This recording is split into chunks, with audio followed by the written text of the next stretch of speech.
Welcome everyone.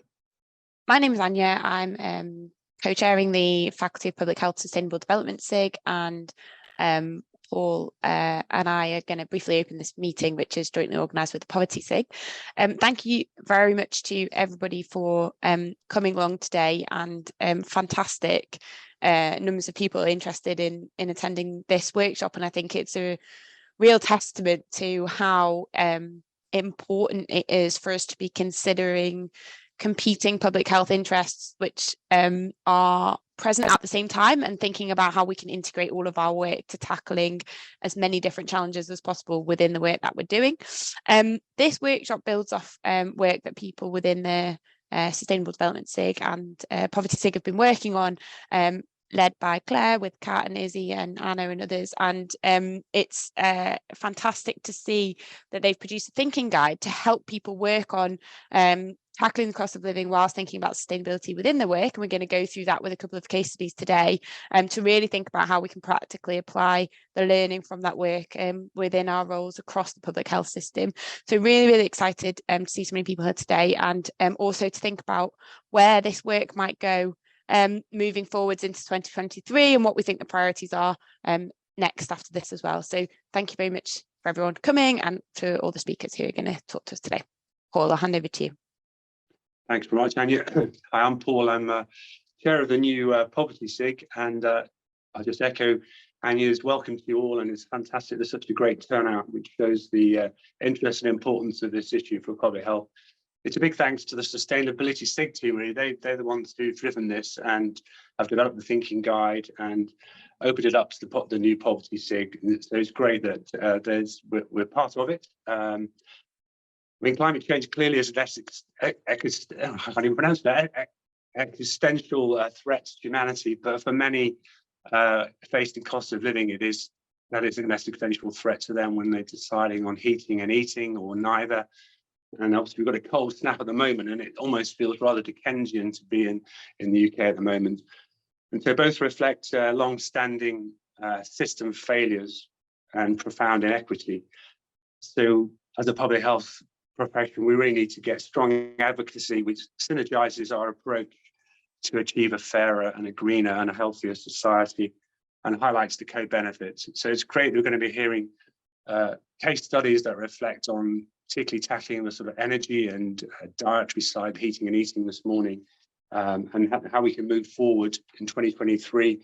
There's a food insecurity webinar which will be relevant next week, and we in the Poverty SIG need to pick up some of the thinking today and take that forward into 2023. So welcome, really looking forward to hearing the discussion and case studies and discussion. Thank you, Anya. Thanks, Paul. Right, I'm going to step in now. I'm going to hopefully be able to share my screen. Thank you to Anya and Paul for opening this. To introduce myself, I'm Claire Morenan, Public Health Registrar, currently based at the Health Foundation. But as Anya said, today I'll be presenting on behalf of the Cost of Living Workstream for the Sustainable Development SIG. So the purpose of today is to introduce the thinking guide that was developed by this group and circulated before today's event. So hopefully many of you have seen that before you dialed in today. Sorry, I think some people aren't on mute, so if everyone can make sure they're on mute. I'll be giving a quick overview of this tool, but first I'm going to go and give a very brief outline of thinking behind this work, just to give some context. So this slide here is a conceptual model that was developed by the working group to outline the links between climate change, the cost of living and public health. So in summary, we know the cost of living crisis and climate change are inextricably linked public health crises. Firstly, climate change is a key driver of the cost of living crisis. So it's intensifying issues we see, such as food shortages. Secondly, the UK failure to act on climate change has made this crisis much more severe. So failure to invest in things like onshore wind energy or insulate more homes, for example, have left the UK especially vulnerable to energy market fluctuations. And finally, there's a risk that short-termism in responding to the cost of living, so things like licensing of new oil and gas projects that we see, will further undermine our response to climate change, driving up emissions, worsening local air pollution, and increasing poverty and inequality, with harm to public health over the long term. So the SIG therefore felt very strongly that a coordinated response is necessary to these two crises to avoid further exacerbation of the issues we see over the longer term. And also, on a more positive note, to take advantage of the opportunity for sustainable responses and create a positive feedback loop for the climate. So we can see here the idea in green, so looking at opportunity for sustainable cost of living policies to break this cycle.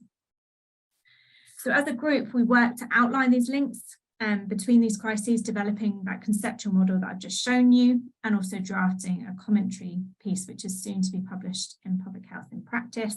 But we were really keen to develop some practical outputs. So hence the development of the thinking guide, which is the focus of today. So ultimately, the aim of the guide is to provide tools and prompts to support a sustainable and equitable public health response to the current challenges that we face. So part of that is a mapping tool. You also have checklists around social minimums, equity and sustainability, and also some systems thinking prompts. We didn't want this to be too prescriptive. So essentially it's about just providing some supportive architecture to work through some of these challenges. I'm going to talk you through this guide today with a worked example of how you might use it. And then we'll be applying this tool to a number of real life case studies throughout the workshop. So the mapping tool itself is based on and inspired by some online donut economics tools. And alongside this, you have a series of checklists to support the review of planned short, medium and long-term responses to cost of living against sustainability and equity goals. So I have a worked example here, which I'm going to talk through. Hopefully this will work for me. Okay, so the idea is that first you identify need. So you can see here the identified need is fuel poverty and cold homes. Then the idea is that you note down activities that form your response to cost of living over the short term. So here, for example, you might have provision of and signposting to warm spaces and financial support. The medium term, so that might look like empowering and investing communities, in communities as a lever for change, collecting and using health evidence to make the case for investment, and then longer term. So you might be aiming for transformation of housing stock to ensure warmth. And then step two, the idea is that you work across these to consider how you maximize equity and sustainability over these various timeframes using the checklist as prompts. So in the case of equity, you might think about targeting that provision based on vulnerable group mapping and considering density and access. Perhaps you're working with trade unions, education providers and partners to upskill disadvantaged groups for green jobs, and also ensuring you're highlighting these health inequities with relevant stakeholders. And then in the longer term, targeting that transformation of housing stock at those in greatest fuel poverty and with the most significant health and other needs. And then secondly, boosting sustainability. So in the short term, ensuring that warm space heating is through renewable energy providers wherever possible. You might think about supporting groups to develop shared community scale projects. So that might look like supporting development and financing of renewable energy and retrofit projects through, for example, cooperative governance models. And then finally, advocacy for sustainable, well-insulated and well-ventilated homes for all. And then step three, so building on that systems thinking. So the idea then is to go back and work backwards and consider any unintended consequences of those adaptations that you've made. So in this example, we might think about things like risks associated with poor ventilation, including mold, damp and low oxygen levels. And then also COVID safety concerns with congregation in warm spaces. So considering those that are perhaps clinically vulnerable, wishing to access this provision, but perhaps concern around congregation of large groups. And then alongside that, and I'll come on to this, once you've considered those unintended consequences, thinking about mitigation measures and mapping those as well. And then finally thinking about positive amplifying effects. So things like investing in supply side approaches. So we have upskilling workers might have amplifying effects, enabling greater capacity to deliver housing transformation projects. And on the next slide, you can see these mapped onto the tool. So you've got ensuring provision is appropriate for different needs of vulnerable groups. So for example, COVID safety measures for the clinically vulnerable. And then the top right-hand corner, not just ensuring warmth, but also good ventilation. And then finally, you've got the positive amplifying effects with upskilling those workers and developing capacity in the system. So hopefully that's given you an overview of how this tool can be used. So the next steps will be to apply this approach to some real life cost of living case studies. And that will be the focus of today. And we're lucky enough to have colleagues from a number of areas. So we've got colleagues from Yorkshire and Humber who will be speaking about the Healthier Resilient Food Systems Network, from East Suffolk, talking about the Ease the Squeeze project, and finally from the Bedfordshire Fuel Poverty Service.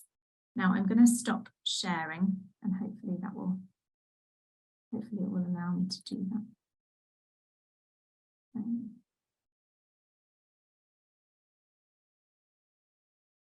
Okay, right. So I don't know whether we want to take any questions or whether we want to move straight into breakout rooms now. Kat, do you want to put people in breakout rooms? Does anyone have any clarifying questions? Before the breakout rooms, Claire, we have the case presentation from the food SIG. Oh yes, of course, sorry. So in that case, I'm going to hand over to the food SIG to hear about the work in Yorkshire and Humber, and apologies for skipping that. So I'm going to talk to you today about a piece of work that we did in Yorkshire and Humber, and which predates the thinking guide, but when we were talking to Anna Brooke, we thought, well, this might be a good way of illustrating some of the work that's already gone on. So I'm going to talk about the development of our food work stream. The food work stream is part of the Association of Directors of Public Health Yorkshire and Humber network community of improvement for healthy weight, nutrition and food. And we're going to talk about where we moved from food insecurity to the issue of climate change. And in this instance, we're going to talk about food insecurity as that emergency food provision, but we know that there are different levels of food insecurity. So I'll just go on to the next slide. And it's not turning. Oh, there it is, sorry. Apologies, I usually use Teams, and so I'm now using Zoom. So the background to the work that we've done, and when you receive the slides, the title is the link to the network. It predates the cost of living. We actually found this work we needed to start during COVID lockdown. We found it challenging to get food to people in need, so we started to focus on how we could build resilience and sustainability into our local food systems. Prior to that, we hadn't really focused on food, so there was a real sea change around the whole healthy weight agenda towards food around about that time. We were also expecting the National Food Strategy. That was something that was on the horizon, and actually we still continued with some of those potential recommendations at a regional level. And we were also working on a whole systems approach to obesity and healthy weight, of which food is a central part of that. The network members are the Yorkshire and Humber Directors of Public Health Community of Improvement. Those are local authority leads. We've got some wider membership with food partnership leads and academics, and we also encourage collaboration between our academics and practitioners to widen that practice and research. We have a web page, we produce resources to support people, and we run webinars to help our local system build resilience in their local food systems. Throughout the whole process of setting up the food systems network, there was a learning from the original subgroup. This started out with a very small group, and we initially used a knowledge to action methodology that was developed by local knowledge and intelligence services, firstly in Public Health England and then in OHID. And we wanted to address food access and particularly the security of the system going beyond food, that immediate food insecurity. Apologies. So this slide has been developed by Kristen Bash, who is a consultant in public health. She was working with us in OHID, Yorkshire and Humber, and she's now returned to Sheffield University, where she's completing her PhD. She's the chair of the Healthy Resilient Food Systems Network, and she's also the co-chair of the Faculty of Public Health Food SIG. So we wanted to acknowledge that it wasn't just about that food provision. You can see in the right-hand side of tertiary prevention, this is where a lot of the activity was starting, but we realised quite soon that we needed to get towards primary prevention to think about before food insecurity occurs. You can see that we actually started to think about the whole of the food system, that long, medium, short, medium and long term. But actually you'll see it replicated when we come to the thinking guides, when we come to the thinking guides framework that Claire has just taken us through. So we were keen to focus on all aspects of the food system. The scope of the food system is vast. We sometimes get caught up in the access and consumption, possibly into distribution, but we realised that we needed to go from production to waste and see the cyclical nature of food systems. And then this brought us to one of our main drivers for change in the food system, which was climate change. And one of the strongest arguments for developing food strategies at a local level is the impact it can have on climate change, and particularly net zero goals. So this is something that we try and tie into all the work we have on food in Yorkshire and Humber. So I've just put the link in there to the thinking guide again. As you can see, it starts to pick out that short, medium and long-term thinking around primary and secondary prevention. And one of the realised things that we saw when we saw the thinking guide was that we could use this to now develop our next steps. We've taken our network as far as we can with our original methodology, but we'd like to use it now to build a consensus, to listen to the system. It's always important to be listening to the system and actually acknowledging that although we'll go through this process once, we'll need to continually go through. And so it's an iterative process. We're wanting to build resilience into the work stream, and we want to go beyond that immediate access to food question. So that's where we are at the moment. The Faculty of Public Health, as Paul has mentioned, I was trying to find the link. I will try and find the link and put it in the chat. We have a webinar next week where it's going to be looking at examples of practical approaches for addressing food insecurity at a local and regional level. And it will examine food insecurity in particular through a public health lens, what it means, how it's measured, who it affects, and what the health and wellbeing impacts are across our life course. And there are also Kirsten and Dawn's email addresses there, and they're the co-chairs of the Food SIG if you would like to become a member of the Food SIG. And I've put questions, but I think we're going to probably go on to the next stage, so I'll hand back to Claire. Thank you very much, Nicola. That was fantastic and great to hear how the thinking guide is being used to build on next steps and think about how you take that fantastic project forward. Okay, I think we're now going to be putting people into breakout rooms. So looking at the work that's happening in Bedfordshire and also East Suffolk, and how we can apply thinking guide principles to those. Hi, I'm Izzy Braithwaite, and I was in the Ease the Squeeze group with Nicole Rickard. We had a great discussion, and thank you so much, Nicole. I think I'll probably hand over to you in a little bit to say a little bit more about the project for those that weren't in our group.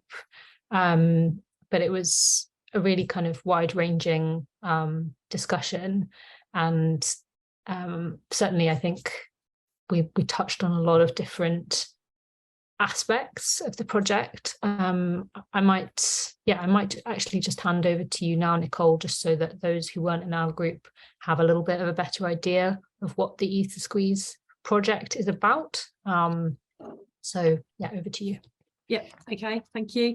So I just did a very quick presentation which we can share with everybody afterwards, but just to pull out some of the key bits. So we've set up a referral system where we are taking referrals from people that are struggling with the cost of living, and one of the really good questions at the end was about whether we were doing proactive work as part of that. So I talked a bit about our work in schools and some software called Low Income Family Tracker that we're going to be using and have been using to target particular groups, for example pensioners, to make sure they're accessing pension credits. The actual Ease the Squeeze programme itself has got 12 projects within it, and as you'll see if you've read the case study, but that includes things like warm rooms, cooking on a budget classes, winter warmth packs, a handy person project.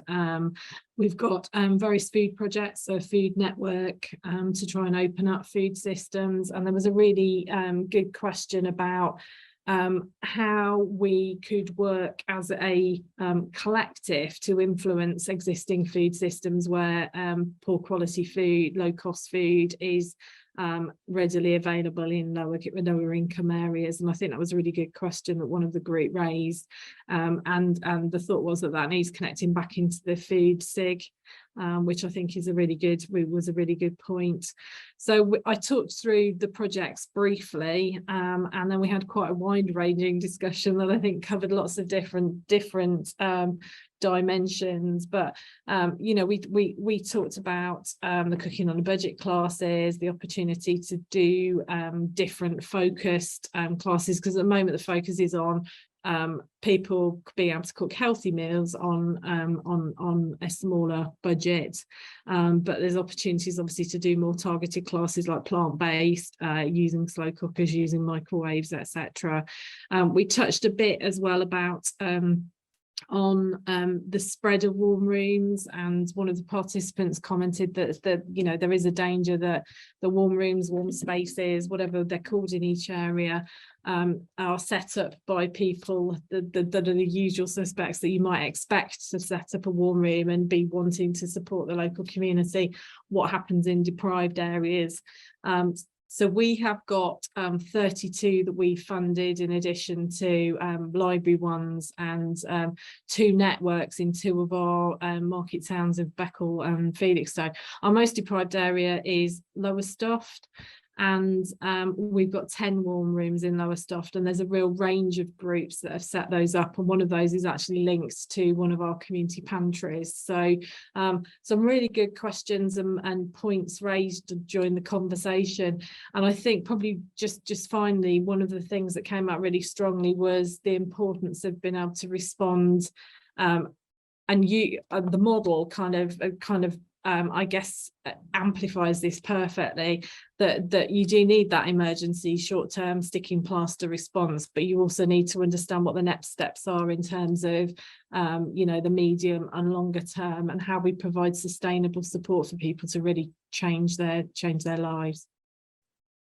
Thanks, Nicole and Izzy. I think the only thing I would add to that super helpful summary of the discussion was there was a bit of discussion about kind of individualized responses and population level responses, as well as the kind of short, medium and long term, and what's appropriate at different geographies. So what can be done locally, regionally, where we really need collective advocacy for kind of national and international action. And I think that connects really nicely with a question that's just been put in the chat about stigma, and that you know, we did start having a bit of a discussion about that kind of early on in our group, about the kind of individualized responses and the risk of stigma, and the kind of how we kind of combine those in a package with the kind of more population level responses and the more structural responses that we can achieve perhaps more over the medium and long term, and that really address those underlying structural causes. So perhaps we come on to that question in more detail when we've heard from the other group, but I think it does touch on some of the discussion that we were having in our room that I just wanted to flag as well. Do you want us to do a quick summary then as well, Izzy and Anna? Yes, please. Claire, I wondered whether you might be happy to just do kind of a minute summary for the benefit of those not in our room about what the programme entailed, and then I could do a bit of a summary about some of the themes and discussions and points that came up in our group. Sounds perfect. Yep. So I was presenting about Warm Homes Bedford Borough, which is a fuel poverty service which was set up in one of the local authorities. And what we did was we identified a group of individuals who were likely, not definitely, but likely to be living in fuel poverty, so spending a large amount of their income on heating their home. And in conjunction, were also diagnosed with a condition that put them especially at risk living in a cold and damp home. So things like severe asthma, COPD, stroke, for example. And we reached out to these individuals via primary care to see if they wanted to be clients to this particular provider we had. And their provider can offer a range of different services, from advice and guidance on energy usage and getting onto benefits to home improvements. They might be low cost ones, such as radiator foils and draft excluders, moving up through sort of your medium cost ones like loft insulation, and all the way through to what is intending to be a minority of individuals potentially getting boiler replacements, triple glazing windows, things like that, for individuals who live in houses that really need a lot of support. So this project started back in March, and people were initially have just got invited. I think it was the end of November. So unfortunately, that is once the weather had already turned cold, but the project is now up and running, thankfully. I'll hand over to you, Claire. Thanks, Claire. And also thank you so much. It was really thanks so much for all the information and outlining of the project that you gave us. So for me, a couple of interesting things came up. So we worked our way down the thinking guide a bit more. So the main focus was around this equity point. So targeting has been a big challenge for the group, and please do chip in, Claire, if I miss anything as well. So going through that GP route and primary care, thinking about actually, are we reaching the people that we need to? Obviously, there's the potential issue of those unregistered with a GP, and also in some cases the targeted intervention might be for rental properties, in which case are some of the interventions happening in, and benefiting middle class individuals who are renting out properties. So thinking about that, and there's a tension there. Some suggestions were things around targeting through VCS or acute trust referrals as well. Another interesting thing that came up was almost this tension between equity and sustainability. So obviously there's an assumption where you're doing home insulation that you would see fuel usage go down, and that is the hope, and there is an evaluation embedded as part of that, but there is also the issue of underheating for certain groups. So if you are targeting those vulnerable groups, actually they're more likely to be underheating their homes. So potentially you may not actually see fuel usage go down, although there are obvious benefits in terms of actually people using the same amount of fuel but not sitting in cold homes. So that was really interesting for me as well, thinking about how you balance those needs of equity and sustainability. We didn't talk so much about the medium and long term, although I would argue that things like boiler replacements and loft insulation, actually they are sort of medium term plans, but it would be great if we could touch on that in the plenary as well. Did you have anything to add, Claire? I think you've covered all the kind of the main points that link in with that framework we were talking earlier on. I think there was some very practical points around information governance and data sharing that we touched on, but that perhaps isn't quite as pertinent to that broader picture that we're linking into. I'll hand back to Izzy and Anna, who are leading them. Thanks, Claire. And just to say, we had, I think, some similar conversations about the kind of balance between social minimums and planetary boundaries, and we're explaining that part of our thinking underpinning the thinking guide was the donor economics concept of making sure that people aren't falling below those social minimums. So you know, they're above the social minimums, and that's a really fantastic illustration of the importance of making sure people are have got adequate heat. That's you know, meeting the social minimum, and then kind of not overshooting the planetary boundaries at a system level, not at an individual level, obviously, so at a population level. And then the distribution of our resources kind of covers off the sort of equity point. So we yeah, interesting that came up in both groups to an extent. We have got this question that Afia posed about, and I don't know whether you want to ask it yourself, whether you're happy for me to read it out. If you want to ask it yourself, please just unmute and do so. Otherwise, I can read it out to the group.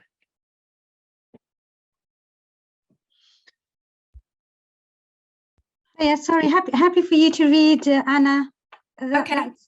Or actually, since I'm here, I might as well. Great, go ahead. No, it was just a comment really. So as I said in my chat, I'm quite new in the conversation. I haven't worked on this. Obviously, I'm aware of it more broadly. So apology if it's something that's been, you know, discussed and we have grand solutions available, but just from my informal conversations. So I live in Tower Hamlets, and I worked here for a very long time as well. And just some of the, I know from public health perspective, some of the messaging, and when I'm in my communities and testing those out messages with, you know, my friends and families, for example, and they're like, what, you know, no, we wouldn't be accessing these things. It's going to hurt our pride too much. So I just wondered that perhaps, you know, what discussions have been had and how, you know, how we are trying to tackle this. And the other thing that I didn't put in the chat is that, you know, food for many communities is such a significant, important factor, and it's a protective factor in so many ways. You know, many of these communities who are from, you know, what we say in public health world, deprived and other things, it sometimes is their only positive thing in their, you know, in their lives. And so when we are trying to introduce new ideas and new ways, you know, how do we not take away what's very dear to them? Great questions. Thank you so much, and thanks for asking them as well. I think you brought a whole load of depth and nuance that I probably wouldn't have got from just reading it out. So really appreciate that. I don't know if anyone else wants to reflect back on that. I've got some thoughts, but I've been talking quite a lot. So either any of the kind of people who've brought case studies or other facilitators or the chairs, if anyone's got any reflections. I'm happy to do so, Anna. Great, thanks, just Claire. because what you were saying around the almost like pride may prevent certain groups of individuals from approaching and getting support as needed. That chimes so much with what I found. I spoke right early on in the project. I reached out to other services that had something similar, and that chimes exactly with what Warm Homes Oldham had said, that they really struggled to engage the Pakistani community in that area. The only time that they did was when things had got really severe in that family, and for example, you know, like a boiler had broken down, there was just absolutely no heating, but they were struggling to engage at an earlier time point, and they didn't have a solution for it, and there wasn't anything that we specifically implemented in our project in order to tackle this, partly because we didn't even know kind of we didn't have detailed information on the demographics of the individuals we were approaching. So that perhaps could be something that could be worked into the evaluation and inform any further funding that we apply for. But it's definitely something that was on our radar. But it's not an easy one to overcome. How do you potentially normalize that within a community? Or how do you work with a community to make it seem acceptable to them? It's really hard. Just to add to that, I think just focusing on the food aspect, I think certainly there are some people use it. I mean, East Suffolk is it's got a very low minority population, so it's a very white area. But there are obviously different groups within the population, and actually some of them have been more comfortable using things like the community pantries, which are much more neighbourhood based than they are using the food bank in the middle of Lowestoft town centre. So Kirkley Pantry has got a much more mixed demographic of people using it than the food bank, and people use the pantry because it's very visible in their local community and it's seen as a community hub rather than the food bank, where people, you know, see people queuing outside on particular days of the week waiting for their food parcel.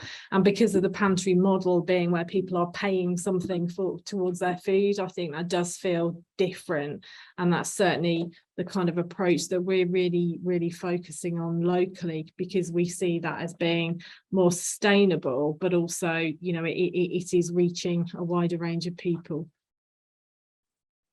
Thanks, Nicole, really helpful. And it I was wondering whether you'd had that experience with the pantry model where there was a payment, albeit a smaller amount. I guess my reflections are just I was just frantically looking through the thinking guide to see whether we'd referenced co-production and co-design. I think we did in the systems thinking aspect, but that was kind of my instinct was, I guess, when, you know, it can be really hard when it's very short-term emergency response to take the time to kind of talk and listen to people. I guess if you are already very embedded in your community and hopefully talking and listening to people anyway as part of your overall work, you'd have a kind of quick access to have those conversations quickly and early, and then perhaps again that's something that's kind of needs building on as the model evolves, to make sure that it is appropriate and meeting the different kind of needs and is acceptable to the people who need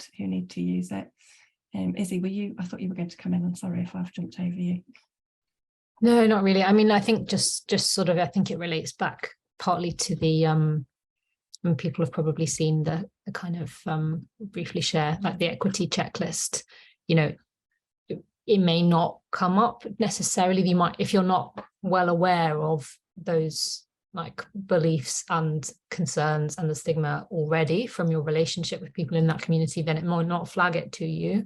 But I guess it is the point of having things about things like culture and language and ethnicity in there, so that the checklist might flag up some of those things as potential risks for kind of exclusion in terms of how an intervention might impact different groups differently, or not reach different groups very effectively, because, and the same thing might be based on, you know, things around discrimination. It might be about disability. So you know, there's the kind of cultural stuff, and there's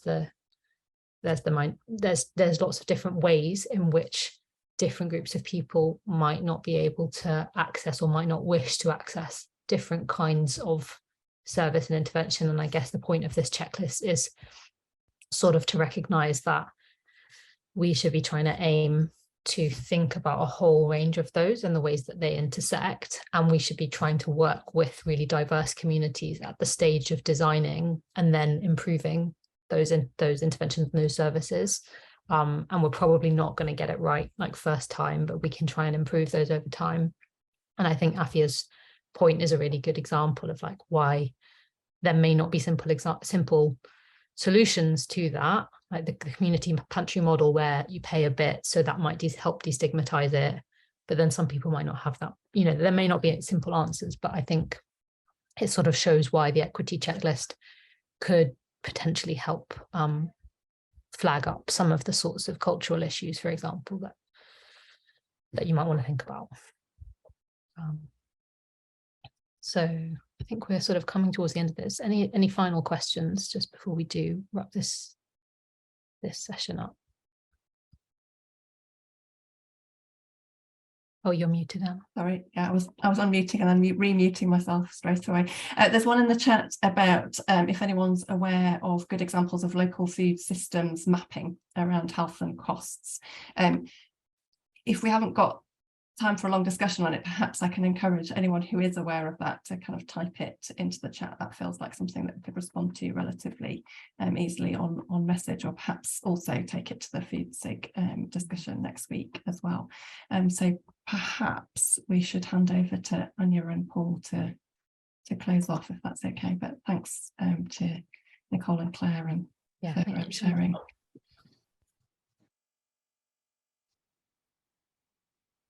Thank you. Thank you very much for fascinating discussion, and really good to see how this might be applied in practice, and hopefully there have been some helpful tips and ideas and kind of prompted some thinking for people about how you might go away and embed this. And I think the other bit to say is that obviously this is a group of 30 to 40 people who are here today, but please do share the guide and share your learning and reflections about kind of how it can be used and how it can be helpful with your colleagues, because the only way we'll get the changes that we need to see across the system is if we play this kind of catalyst and amplification role. So you're the 31st now, like, go out and spread the word even further to mobilize as many people as possible to try this out and give it a go and see which bits work and maybe which bits maybe don't work in kind of practice. That would also be absolutely not a problem. I wanted to say one comment to Polly, but I'll put it in the chat. I think there is some work going on food systems mapping. I'm not sure if it's specifically in, I don't think it's specifically in Tower Hamlets, but I can kind of link, provide a contact for some of that might be helpful. And then in general, this work has kind of been part of the Sustainable Development Special Interest Group, and moving forward into 2023, if there are, as often is the case for these kind of streams of work, spin-off projects, ideas, things that you think should happen now, please do and get in touch with any of me, anyone who's been kind of chairing this session today, and feel free to kind of bring it to the Sustainable Development SIG and see if you can recruit other people, because we're always open to ideas about projects, and if they come out of other projects, they're often even better because they're kind of more formed and specific. On that note, we have our next meeting tomorrow for the Sustainable Development SIG, so I'll post the details in the chat in case anybody does want to come along and see. We're going to be going through our work plan for 2023, so it's a really good time to join and see if there's something that captures your imagination for getting involved with. And finally, I just wanted to thank all of the people who've been involved in the thinking guide in today's workshop and presenting case studies. It's been an incredible amount of work and at a really fast pace, and I just think it's absolutely fantastic what's been produced and happened. So thank you so much to everybody, and I'm not going to try and name names because I will definitely miss some people off, but yeah, thank you for all of your hard work and for making sure that you do this workshop that then publicizes it to people as well. So I think that's really important, and I'll hand over to Paul. Thank you very much, and thank you everybody. It's been a fascinating morning. I've certainly learned a lot. The launch of the guide seems to be really timely, and it seems to be very well accepted, and now we just need to see how it works in practice. The complex multifactorial responses to local authorities are striking, and I just have no sense of the breadth and depth of a response between different local authorities across the country. It does raise issues of sharing and disseminating good practice. I guess the LGA does that, but I don't know the system for that. I think the issue of referrals and a big issue of training, certainly in the health service, to identify and use social prescribing, I guess, to try and target clearly people, families in need, came to mind. The need for national advocacy and how we can get one public health voice around in changing the system, both in terms of sustainability, but also poverty. And I guess that's a challenge, certainly for the poverty SIG. And any suggestions on that? We are trying to get an event with the Royal Society of Public Health later in the year around poverty and cost of living, but huge issues around income and wages, benefits, housing costs and rent, childcare, transport costs, etc., as well as food and energy that we talked to today. So if anyone has ideas for the poverty SIG or would like to join the poverty SIG, please get in touch. And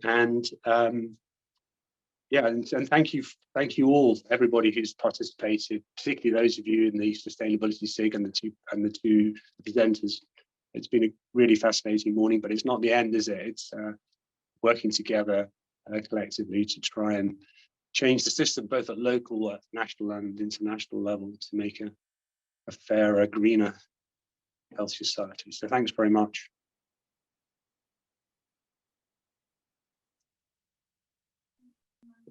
So I think that is the end of the workshop. If anyone's got anything that you want to kind of stick around and ask, then I guess feel free to. We can hang around for a couple of minutes. And recording, we'll try and share that via various channels if we can make it work. Yeah, it should be on our website of the SIG later once it is edited. And if you have any feedback or any questions, you can reach out to us, and we'll be happy to link you with any resources or anything that may be useful. We sincerely hope you found this useful, and we look forward to see you in future events of the SIG and both SIGs, the poverty and sustainable development SIGs. Thank you.